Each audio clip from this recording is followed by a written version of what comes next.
Матичните лекари остануваат на ставот дека прегледите на пациентите треба да се наплатуваат. На овој начин, според нив, на пациентите ќе може да им се понуди поквалитетна лекарска услуга, ќе се подобри нивото на работа, а секој пациент ќе добива квалитетни совети за подобрување на сопственото здравје.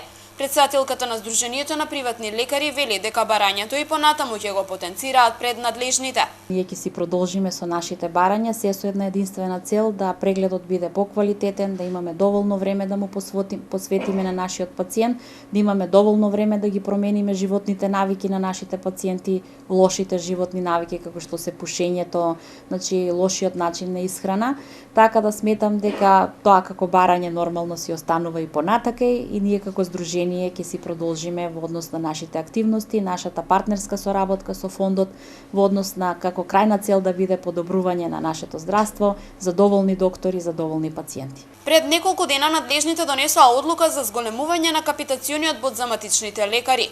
Така, од 1 јули идната година за секој пациент, матичниот лекар наместо досегашните 50 ќе добива по 55 денари.